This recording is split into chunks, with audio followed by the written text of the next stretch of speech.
Tonight at 10, the former nurse Lucy Letby is found guilty of attempting to murder another baby after multiple convictions last year. On a ward where she murdered 7 other babies, Letby dislodged a premature infant's breathing tube. The sentencing of Donald Trump after his hush money trial is postponed as lawyers seek to overturn his conviction. As the election campaign reaches its final hours, Sir Keir Starma talks to us about tax and prisons. Hello, evening to you. I spoke to Rishi Sunak on the programme last night. Tonight we hear from the man, Sir Keir, who wants his job. As in the last few minutes, Boris Johnson appears on the campaign trail for the first time. A crush at a religious festival in northern India has left more than 100 people dead. And in his last Wimbledon, Andy Murray pulls out of the men's singles, but he will play in the doubles. On BBC London, a man who murdered 2 of his former partners who'd both complained to police about his violence has been jailed for life.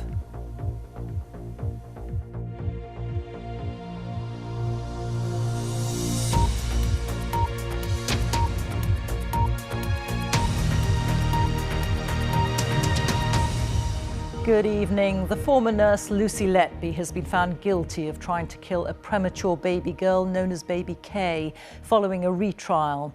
Last summer, the 34-year-old was convicted by a different jury of the murder of 7 babies and the attempted murder of 6 more at the Countess of Chester Hospital in 2015 and 2016. In a statement, the baby's family described having to endure a long and tortuous journey twice. Our correspondent Judith Moritz has followed the case throughout and has this report. Lucy Letby didn't come to this retrial as an unknown prospect. That would have been impossible.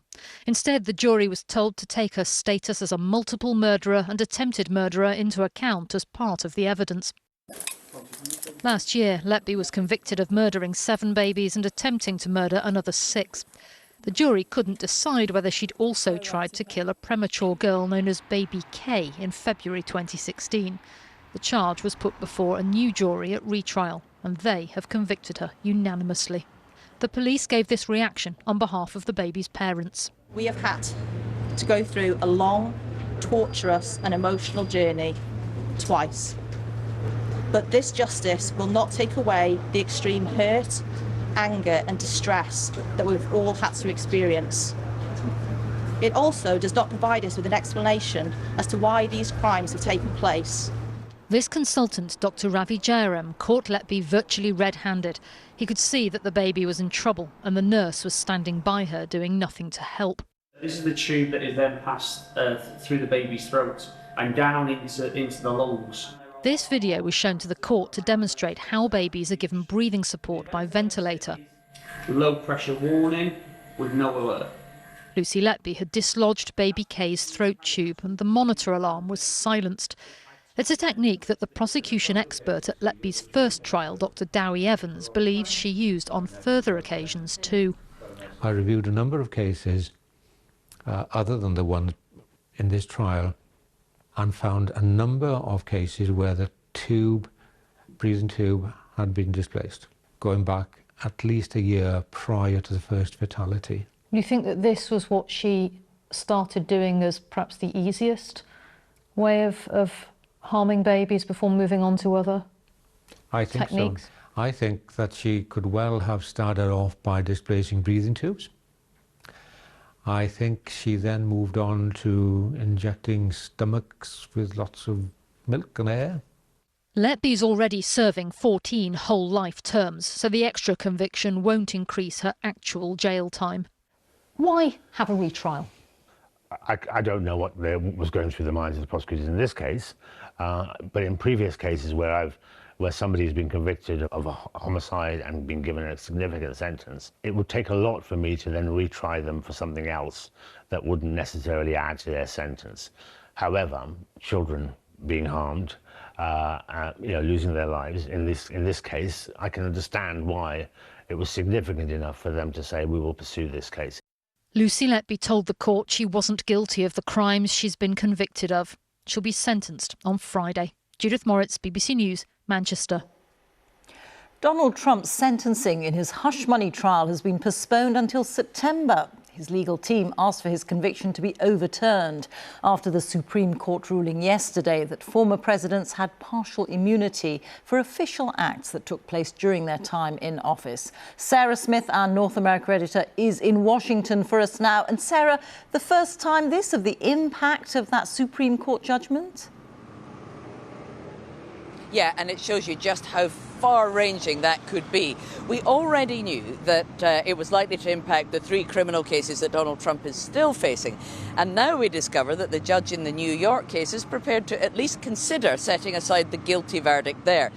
Now, the crimes Donald Trump was convicted of, covering up hush money payments to a porn star, Stormy Daniels, were obviously not official presidential acts. And not even Donald Trump is claiming that they were covered by presidential immunity. But what he is arguing is that some of the evidence the prosecution relied on to make their case is covered by immunity, and that includes things like the testimony from his former White House communications director, Hope Hicks, some tweets that he sent out when he was president, and some phone records from his time in the White House. None of them should have been used in court, he says. And as a result, the judge is going to look at this. Sentencing was due to happen next week on the 11th of July. It has been postponed until the 18th of September, if, as the judge says, it's still necessary then, acknowledging it is possible that Donald Trump could now manage to overturn that guilty verdict. Sarah, thank you. Sarah Smith there. Letting prisoners out early in England and Wales will probably need to continue under a Labour government, Sir Keir Starma has said, due to what he called a broken system. Under a recent policy, some less serious offenders can be released up to 70 days early to tackle the ballooning prison population caused by tougher sentences and court backlogs. In the final days of campaigning, the Labour leader has been talking to our political editor, Chris Mason. The man hoping to get his hands on power on Friday. But if he's dreaming of Downing Street, there are other stopping off points first. In a few moments we will be arriving at Beeston. After our day following Rishi Sunak yesterday, today we're with Keir Starma. Sir Keir gets off in Nottingham. He claims he's taken his party on a long walk back to credibility and competitiveness. And the polls suggest he's on the brink of victory. In nearby Hucknall, at yet another football ground, a collection of Labour activists and his big pitch. We've been campaigning for a long time now. I'm yet to meet a single person that said to me, look here, everything's great. Please don't change anything. It's fine as it is. People want change, but change will only happen if you vote for it. Hello, I'm Keir. Nice to meet you. Welcome to my tea and coffee shop. It turns out the Liberal Democrats don't have a monopoly on splashes of campaigning absurdity. Strong team. So we'll... Yeah, two-bag Starmer, as I've known to be called. And from what he says he's been called to what he might be called soon. Are you ready to be Prime Minister? We've worked for 4.5 years to change the Labour Party, but we have obviously done the preparation to make sure that on day one we reset politics to a politics of service. I wanted to find out for you who might be running the country alongside him if Labour wins. But he reckons saying that now could sound complacent. I'm not accusing you of complacency. I would suggest to you that people deserve to know who your top team might be if you are to win. Well, I'm not going to run through a list of names, however hard you try. But I'm still after some specific answers. Would you let prisoners out early because the jails are full? This is going to be a problem we'll inherit if we are privileged to come in to serve. And I'm not going to sit here and pretend to you that I can build a prison on the first day of a Labour government. So that means letting people out early? In all likelihood, we will have to continue with that because it simply wouldn't be realistic. Will people pay income tax on the state pension under Labour? The position for pensioners in relation to tax will be exactly as it is now. But that could mean yes, couldn't it, in the future? That is the position set out at the last budget under this government, and that'll remain the position. So, ladies and gentlemen, the Prime Minister. His rival, Rishi Sunak, has been in Oxfordshire with this warning about a Labour government. Don't sleepwalk into something that you haven't thought properly about. Think very hard about what it means for you and your family. And in spite of what all these polls say, every vote matters. I asked the same question of the Prime Minister along these lines yesterday. You must share a sort of sense of solidarity with Gareth Southgate, that doing a job where 1,000,001 other people think they could do a better job than you. Yeah, everybody in the stands and watching the television has got a better idea how Gareth Southgate should do his job, and there are some similarities. I've got no end of advice. I've had it for 4.5 years, and no doubt I'll be getting a lot more. And he has more places to visit via a trip to Derbyshire. It was on here to Staffordshire. Just one more day of this ahead.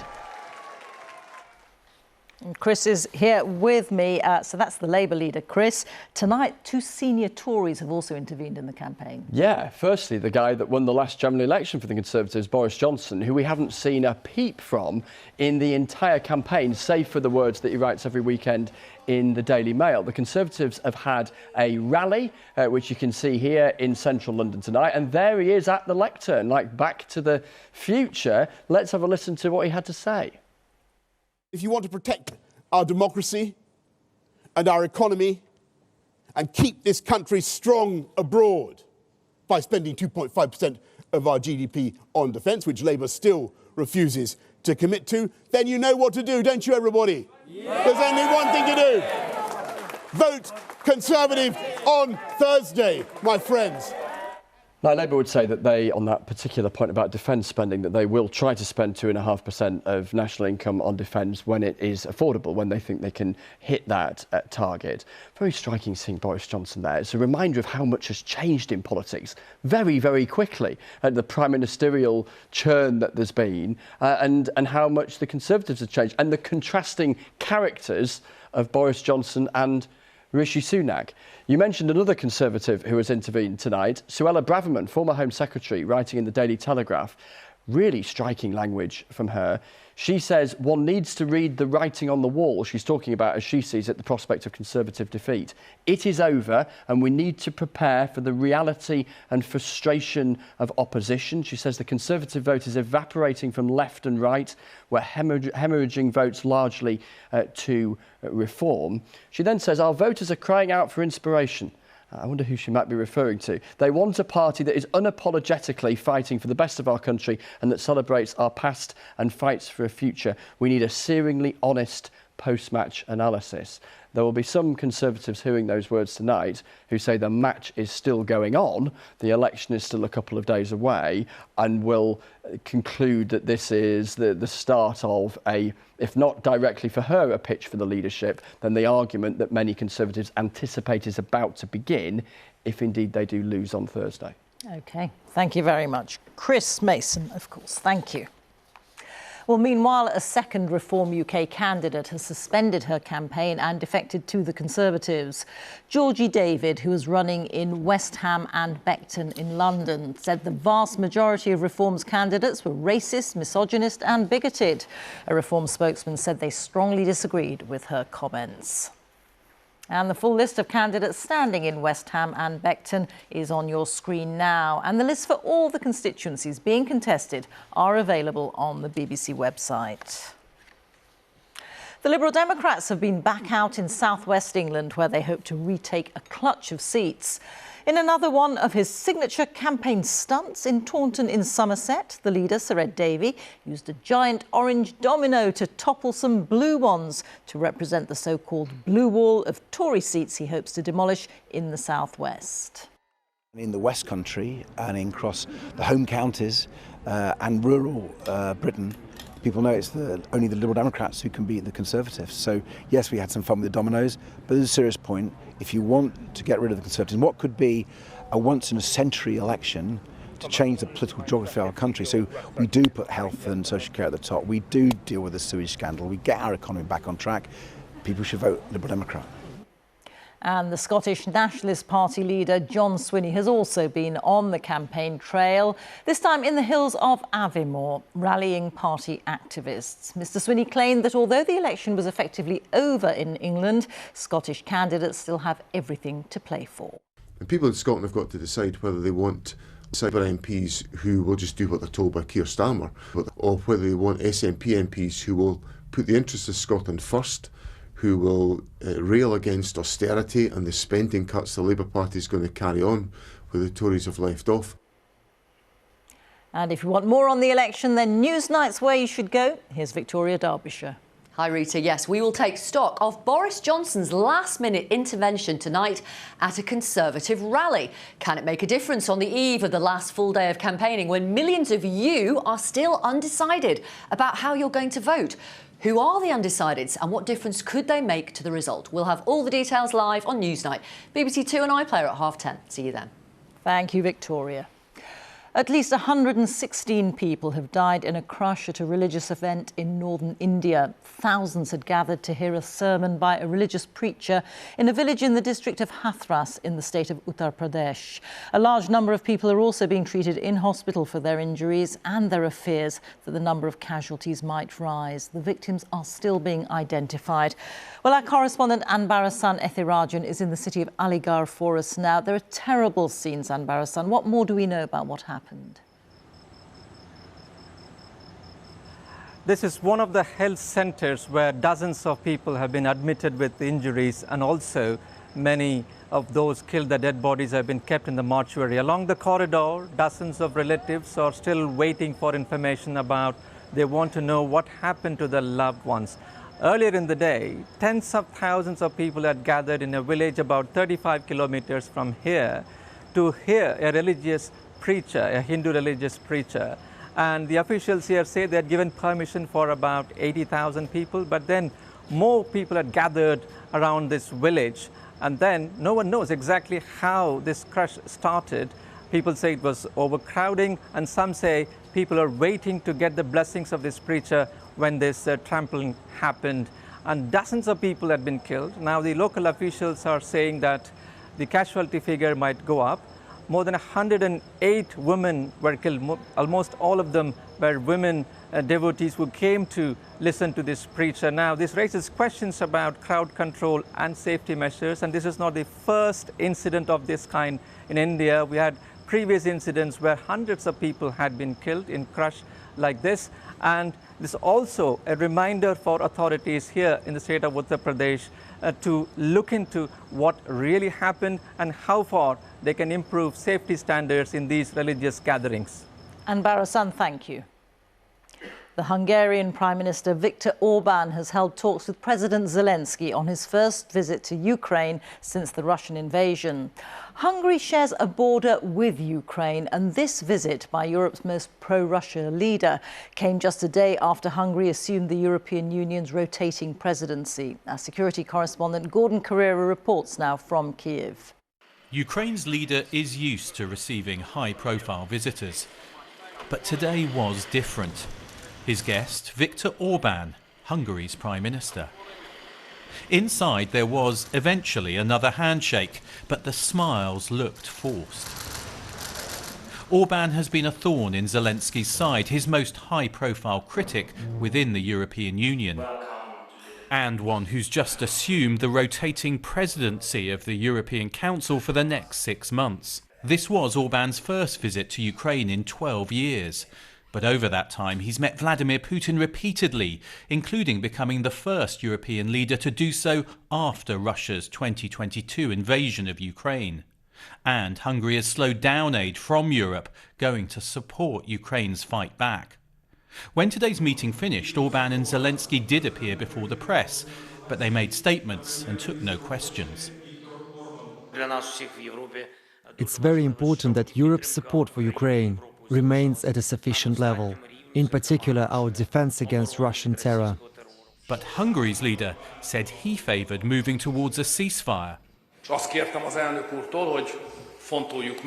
I asked the president to think about whether we could speed up peace talks by making a ceasefire first and then start negotiations. I explored the possibility with him, and I'm grateful for his honest answers. The challenge for Ukraine is that out on the battlefield, Russia has already taken around 20% of its territory and is still making slow but steady advances in some areas. The fear is that talk of a ceasefire may force it to give up hope of driving Russia back. Here in Keev, they know there may come a time for negotiations, but Ukraine wants that to be from a position of strength and not weakness. And they know for that to happen, they will need continued support from the West. And that includes from the European Union. And for the next 6 months, that also means dealing with Viktor Orban. Gordon Carrera, BBC News, Keev. A deadly hurricane has torn through the Caribbean, devastating communities on the islands of Grenada and St Vincent and the Grenadines. 3 people are reported to have died. Hurricane Beryl is the earliest Category 5 storm, meaning the most intense in history, and is bringing winds of around 150 miles per hour. It's expected to reach Jamaica tomorrow and hit the Mexican coastline by the end of the week. Now, for many voters in this election, the NHS has been a key issue. And throughout the campaign, we've been following up on your questions to politicians in our series, Your Voice, Your Vote. Helen Barker from Liverpool got in touch and wanted to know what a new government would do to make NHS England's waiting list shorter. Our health editor, Hugh Pym, went to meet her. Helen has been on a waiting list for a kidney operation since last October. I just wish that it would get done. It's just emotionally and physically draining. If people got the procedures they'd needed, that would benefit the NHS, it would benefit the economy, it would benefit society. Why can't they see it? Politicians should be explaining why these waiting lists are so bad. Stop using the pandemic as an excuse. She's just one of more than 7.5 million people in England waiting for an appointment or operation. And it's the GPs that are dealing with the consequences. We're seeing sick and more complex patients than we would have perhaps seen in the past, because a condition is over time, going to become worse, but it's also often going to become much more complex. Whilst patients wait, so their gradually worsening illnesses cause issues throughout the system. John, a radiographer, says repeat scans add to their workload.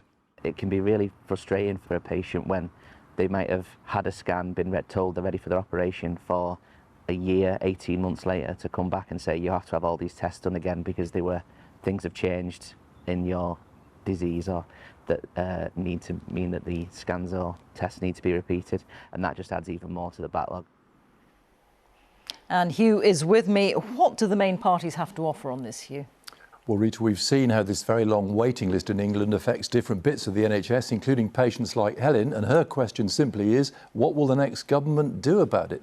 Well, looking at the manifestos and the relevant issues, Labour say they want to create 40,000 more appointments and operations in England each week, on top of 2 million or so now. They also want to see a bigger role for high street opticians, getting them to do more tests and checks to take the pressure off hospitals. So moving on to the Conservatives, they say there'll be more community diagnostic centres, making it easier for people to get tests nearer home, and they want to see new, more efficient technology to speed up hospital processes. And as for the Liberal Democrats, they say they've got a 10-year investment plan for hospitals, and they want to see more cancer nurses and investment in equipment. Now, of course, health's a devolved issue. These are policies for England, but spending decisions at Westminster will, of course, have implications for the other UK nations. The main think tanks in this field, I should say, make the point these are reasonable starting points from each of the parties, but they don't go nearly far enough to spell out what will really be needed in terms of funding, particularly to tackle all the long-term problems facing the NHS. Hugh, thank you very much. Hugh Pym there. The quarter-final lineup at Euro 2024 is now complete, with Turkey and the Netherlands booking their spot in the last eight. Now to Wimbledon, where last year's women's champion Marketa Vondrousova has been knocked out of the tournament. But there was better news for 5 British players, as they and the 7-time champion Novak Djokovic made it through to the second round, as Joe Curry reports. He might be coming towards the end of his career, but Novak Djokovic still looks in his prime. From the opening point, the 7-time champion seemed to tease against fit Koprova. Oh, that is sensational. The strapping on his knee, the only sign of the surgery he had less than a month ago. Djokovic is known for being a rebel. He isn't the only one. But today, on his best behaviour, this victory was a breeze. Game, set, match, Djokovic. The 37-year-old is looking in ominous form. The last time the defending women's champion was knocked out in the opening round was 30 years ago. Today, Marketa Vondrousova took that unwanted title from Steffi Graf. But what if you'd come to watch a British player today? Fans have been forced to ask, what is life like after Murray? Could his name be Jack Draper? It was a rocky start against Elias Ymer, but Draper began to look at home on centre court. That's great touch. However, his opponent, tenacious, kept going. With expectation comes pressure, and Draper was feeling it. But with his frustrations out of his system, he calmed, winning it in 5. And as a familiar face waiting for him next, his Davis Cup teammate, Cameron Norrie. Seeded for the first time, but with Katie Boulter, falter. It didn't start well, but from 4-1 down, she fought her way back. This... And she does it! To seal victory. Next up, she faces Harriet Dart, Britain's #1 versus #2. An all-England clash at the All-England Club. And there was a day to remember for Jacob Fernley. The Scot, playing in his first Grand Slam, came through an almighty tie-break, winning match point at his 6th attempt. But if he thinks he's tired now, he should brace himself for round 2. Djokovic awaits. Joe Curry, BBC News, Wimbledon. Andy Murray appears to have played his last singles match at Wimbledon. The 3-times Grand Slam champion announced this morning that he was pulling out of today's scheduled match because of injury. But he says he's still aiming to play in the doubles with his brother Jamie. Murray has won Wimbledon twice, becoming the first British player to take the men's singles title for more than 70 years. Our sports correspondent Joe Wilson reports. Andy Murray was supposed to be on centre. He was on the practice court, still working on his fitness, knowing it was too late. The man who went all the way, who brought us with him, the former Wimbledon champion, will not play here in the singles again. There are a lot of emotions around the court. A lot of people obviously disappointed not to see you, and loads of people wishing you well, Andy. I wonder what kind of mixture of emotions you're feeling about the decision today. I'm disappointed. I wanted to play in the tournament, and I wanted to have a chance to go out there and walk out on my own on the centre court again, and give it another go. But I also was only going to do that if I felt like I could be competitive, and I didn't feel like that today. And I'm sorry for obviously everyone that came and wanted to support and watch again. And I wanted that moment as well, as much for me as for, the people that have supported me over the years. Twice the Wimbledon winner. That's the headline of Andy Murray's career. It's just part of the story. When you reflect on 45 plus titles on the tour, 3 Grand Slams, 2 Olympic golds, the Davis Cup, world #1, he can look back and reflect on an incredible career. He's obviously been a great spokesperson for equality when it comes to men and women's sports, and also just the way he competes. It's very sad to see him go. I hope that he can, play his last match on his terms. There is more to come. Of course, in his heart, Andy Murray remains the ultimate competitor. And when he plays in the doubles later this week with his brother Jamie alongside him, well, he will believe he can win matches. The Murray brothers won Great Britain the Davis Cup not so long ago. Andy Murray is still focused on this summer's Olympics. He is the single presence who lifted millions of Wimbledon dreams. For a perfect ending, just remember that. Joe Wilson, BBC News, Wimbledon. Time for a look at the weather. Now here's Elizabeth Rizzini. It was quite drizzly at Wimbledon today, wasn't it? It was. In fact, rain stopped play for part of the day. It's not too much better tomorrow, Rita, I'm afraid, but we did see some late brightness, and it brightened up too quite nicely across Norfolk. But don't be fooled, summer is definitely not back for the time being. It's going to stay really quite unsettled for the rest of the week across much of the UK. Unseasonably windy, rain at times, and really quite cool for this point in July as well. So temperatures well below the seasonal average. Now we're expecting more rain overnight tonight. That's all pushing in from the west. Heavy downpours reaching eastern England by the time we get to tomorrow morning, but with more of a southwesterly wind, the cloud and the rain, then it is a mild start to the day tomorrow. Now tomorrow, the heaviest of that rain will clear away from eastern England. Always cloudy and still the possibility of a few showers. Largely dry, I think, for Wimbledon, but very cloudy. Some brighter skies to the lee of high ground. Sunshine sunshine and showers for much of Scotland, Northern Ireland, and perhaps some brighter skies later out towards these western coasts. But temperatures, they're disappointing for this time of year. Now, as we head through into Thursday, those fronts clear away. Another little feature works its way into northwest Scotland. Tight squeeze on the isobars here, so blustery conditions. Some of these showers across northwest Scotland could be heavy and even thundery, but fewer showers further south. And there'll be some sunshine, and in the best of the sunshine, it is July, so it won't feel too bad. 18 to 20 degrees Celsius. Now, that's the forecast for here, but on the other side of the world, in the Caribbean, major Hurricane Beryl is barreling towards Jamaica. It's set to make landfall here still as a major hurricane on Wednesday before it moves off towards the Yucatan Peninsula on Friday. Now, this is a very serious storm. It's very intense for this time of year. Dangerous gusts of wind, heavy rain and a storm surge as well. You can keep up to date with all of the latest details on that on BBC News. Rita. OK, thank you, Elizabeth. And that is tonight's BBC News at 10. On BBC One, it's now time to join our colleagues for the news where you are. Good night.